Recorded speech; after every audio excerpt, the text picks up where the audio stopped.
Jadi betul bahwa competitiveness atau daya saing industri kita, tadi sebagaimana disampaikan Bung Kumaydi, banyak faktor. Memang salah satu faktornya gas ini, terutama yang untuk berbahan baku gas, memang HGBT sangat menolong.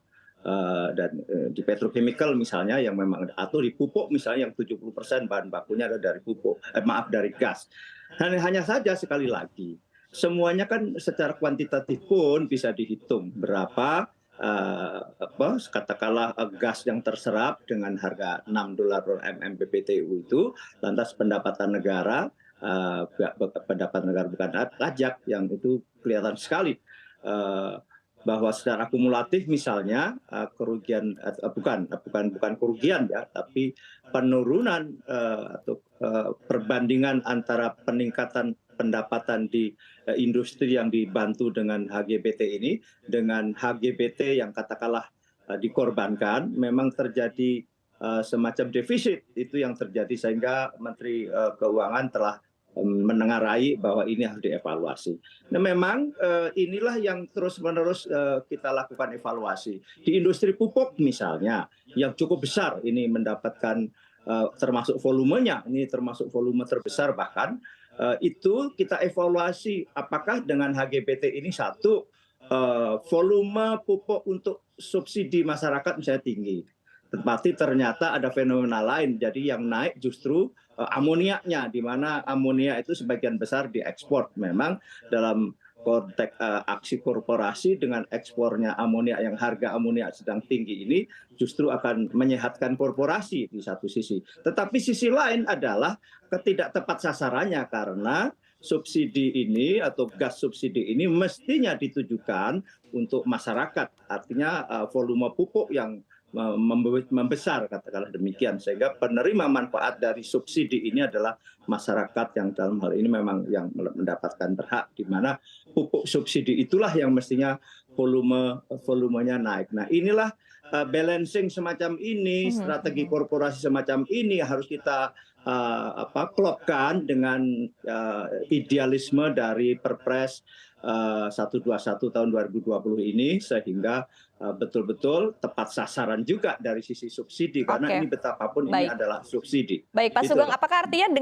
dengan pernyataan Anda barusan begitu, artinya apakah menurut Anda ketika kebijakan ini dilanjutkan, baiknya mungkin sektornya diperkecil begitu menjadi beberapa sektor saja, utamanya tadi seperti pupuk yang kaitannya memang dengan masyarakat Indonesia, apalagi juga dengan ketahanan pangan dan lain sebagainya begitu? Betul sekali, inilah yang juga sedang di saat seluruh sumber daya semakin terbatas, saya kira skala prioritas menjadi sangat penting.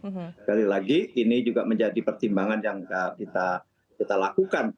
Utamanya juga menyangkut tentang produksi gas, yang kita bersyukur Indonesia sekarang ditemukan cadangan gas yang besar. Hanya saja untuk pemanfaatannya seperti saya kemukakan tadi, kita memerlukan pembangunan infrastruktur yang masif, dan itu memerlukan investasi negara lah, katakanlah, yang sangat besar. Dan ini masuk dalam APBN sudah kita perhitungkan juga pembangunan infrastruktur gas. Baik, Pak Sugeng, dari 7 subsektor manufaktur yang saat ini menerima HGBT begitu, menurut Anda berarti prioritasnya di mana saja selain di sektor pupuk subsektor? Ya, jelas pupuk, terus petrochemical industry ya, karena petrochemical industry itu kita sangat ketinggalan ya. Kita tuh impor petrochemical industry hampir 80%, kita masih impor petrochemical industry. Di mana hasil dari petrochemical industry dengan berbahan baku gas ini turunan produknya sangat luas, dan ini menjadi pemicu bagi berkembangnya industri lain dengan bahan baku gas ini. Itu misalnya. Dengan demikian, maka sekali lagi tumbuh berkembangnya petrochemical industry itu juga menjadi penting. Hal lain misalnya memang kita juga memerlukan di industri kaca ya.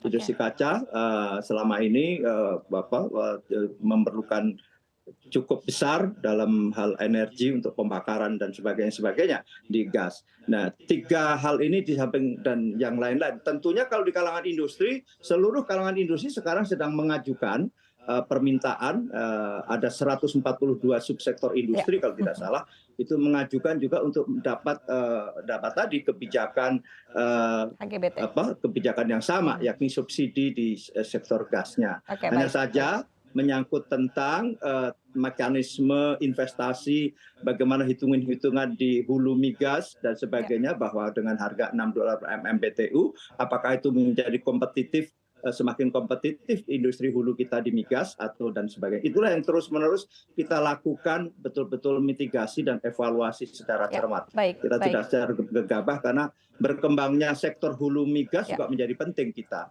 Seperti tadi juga gas adalah bagaimana nanti untuk menjadi transisi menuju energi baru terbarukan, karena gas adalah clean meskipun bukan renewable, untuk net zero emission. Saya akan ke Pak Komaydi. Tadi kurang lebih artinya digambarkan oleh Pak Sugeng adalah win-win solution-nya mungkin dari sektornya, subsektornya bisa dipersempit begitu. Tapi mungkin sebelum ke arah sana, saya juga ingin bertanya begitu, berkaitan juga mungkin dengan efek HGBT terhadap industri gas domestik dari hulu hingga utamanya di hulu begitu ya. Dan apakah ketika di-compare juga dengan harga keekonomian di hulu, ini apakah sebetulnya harga gas yang diberikan sebesar $6 MMBTU ini sebetulnya bisa kita katakan fair enough begitu, ketika tidak mungkin di harga berapa, dan tadi berbicara juga berkaitan dengan win-win solution-nya, apakah memang sektornya bisa dipersempit atau tidak, seperti apa tanggapan Anda Pak Komaydi?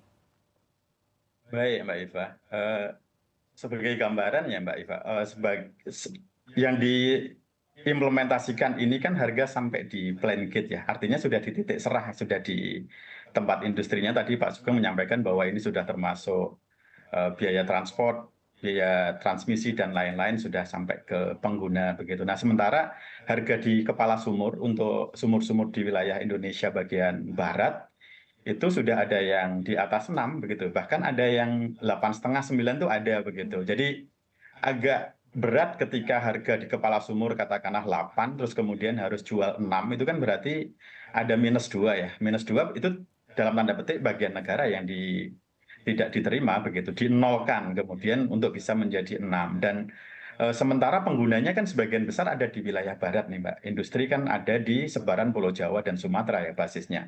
Artinya memang mengandalkan source utamanya ada di barat begitu, untuk kemudian bisa memasok ke industri pengguna tadi. Nah, yang sekarang masih relatif agak murah itu ada di Indonesia Timur ya. Misalnya ada di Tangguh begitu, ada di Papua, ada di mungkin nanti juga Masela, tetapi kan juga ada problem seperti yang tadi Pak Sugeng sampaikan, bahwa kuncinya adalah infrastruktur begitu. Pilihannya hanya dua, bangun pipa atau kemudian diubah menjadi LNG supaya bisa didistribusikan sampai ke penggunanya, sampai ke plan gate. Nah, artinya ada additional investment di situ, juga akan menambah biaya produksi, akhirnya juga akan menambah harga di ujungnya. Katakanlah produksi gas di Papua bisa 4 begitu ya, $4 per MMBTU. Kemudian dirubah ke LNG, katakanlah butuh 2, udah 6 begitu ya. Dibawa transport ke sini diubah lagi menjadi gas, mungkin jatuh-jatuhnya mirip-mirip juga dengan gas di Indonesia bagian barat, mungkin sekitaran 8-9 begitu. Nah, kalau kemudian itu dipaksa menjadi 6,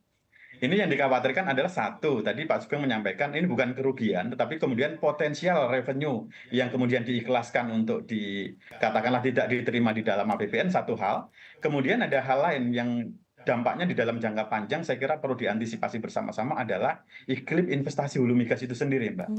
Kalau kemudian itu tidak cukup menarik bagi investor, kemudian investor tidak ada yang masuk, Pertamina kemudian ditugaskan untuk menangani seluruhnya dengan pola kebijakan yang sekarang, mungkin marginnya juga nggak akan banyak, mereka tidak akan bisa berkembang, ujung-ujungnya gas ini nggak akan ada di domestik begitu. Kalau nggak akan ada, kemudian kita 100% akan tergantung dari impor. Kalau impor, harganya sudah bisa kita gambarkan begitu ya. Kadang-kadang harga LNG di pasar internasional bisa tembus 12, 15 begitu. Kita bisa bayangkan kalau kita impor LNG 15, sampai di domestik harus kita ubah lagi menjadi gas, pakai regasifikasi berapa kemudian nanti yang akan diterima di plan gate. Artinya bicaranya mungkin kita tidak dalam kerangka dalam jangka pendek, tetapi juga di dalam kerangka 15, 20, 30, sampai 40 tahun ke depan, sampai mencapai tahun 2060, karena ini tadi Pak Sugeng juga sampaikan, gas ini meskipun nanti sudah tidak dijadikan sumber energi, katakanlah kita sudah moving ke EBT, ini masih tetap punya peran yang sentral, yaitu sebagai bahan baku petrokim. Petrokim itu punya turunan yang luar biasa seperti Pak Sugeng sampaikan, di kehidupan kita sehari-hari, misalkan dashboardnya mobil, kemudian perabotan rumah tangga, sampai paracetamol, itu semuanya dari industri petrokim tadi begitu yang Pak Sugeng sampaikan, mungkin sekarang datanya antara 75-80% kita impor begitu. Jadi kalau nanti kita nggak punya gas, otomatis kan kita impor bahan bakunya. Ya. Otomatis juga nggak Ya. kompetitif juga nih industri petrokim kita Baik. begitu. Jadi kerangka berpikirnya bukan antara setuju tidak setuju, tetapi kira-kira yang paling optimal untuk ekonomi makro kita itu di dalam jangka panjang, pilihan kebijakannya yang pas itu yang mana begitu Mbak Iva.